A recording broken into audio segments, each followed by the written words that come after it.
Hi అండి, welcome to అచ్చ తెలుగు రుచులు. నేను ఈరోజు గోంగూర పులుసు కూర ఉట్టిపప్పు చేయబోతున్నానండి. దానికోసం ఇది ధనాస గోంగూర అంటారు. ఇది చాలా పుల్లగా ఉంటుంది.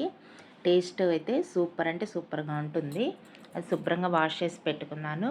నెక్స్ట్ సొరకాయ ముక్కని కొంచెం చిన్న చిన్న ముక్కలుగా కట్ చేసి ఒక ఉడుకు రానివ్వాలి. నెక్స్ట్ ఈ శనగపప్పుని కూడా ఒక అరగంట ముందు నానబెట్టుకోవాలి. పచ్చి శనగపప్పు అండి ఇది. దాన్ని ఉడుకుతున్న సొరకాయ ముక్కల్లో వేసేసేయాలి. వేసి ఒక అర స్పూను ఆయిల్ వేసేసి దాంట్లో కొంచెం ఉడకనివ్వాలి. నెక్స్ట్ ఈ గోంగూరని కూడా కడిగి పెట్టుకున్నాం కదా, ఆ గోంగూరని కూడా దాంట్లో వేసేసుకోండి. ఆ సొరకాయ ముక్కలు శనగపప్పు వేసిన గిన్నెలో వేసేసి ఒకసారి బాగా కలపండి.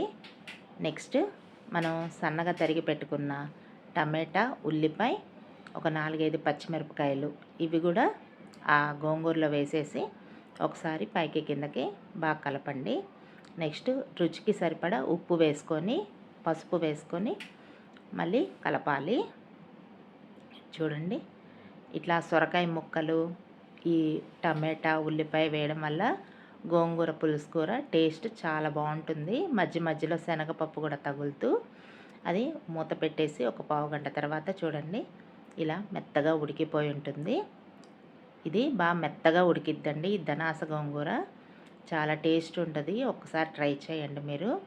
నెక్స్ట్ ఒక నిమిషం మూత పెట్టేసి మళ్ళీ కొంచెం ఉడికిన తర్వాత రుచికి సరిపడా కారం వేసుకోండి. మీరు ఎంత తినగలుగుతారో అంత కారము, ఎందుకంటే పచ్చిమిరపకాయలు వేసాం కదా, చూసి వేసుకోండి.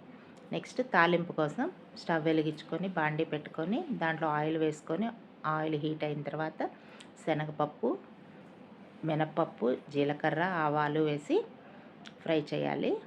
అవి కూడా వేగిన తర్వాత ఒక ఎండుమిరపకాయ తుంచి వేయండి.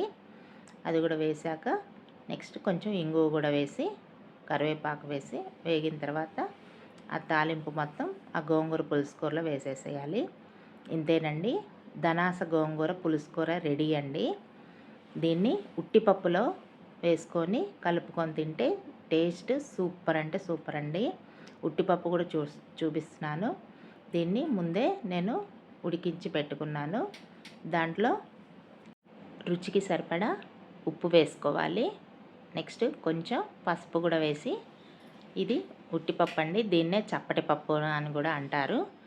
దీంట్లో మనం చేసి పెట్టుకున్న గోంగూర పులుసు కూరని కూడా వేసి కలుపుకొని తింటే చాలా బాగుంటుందండి.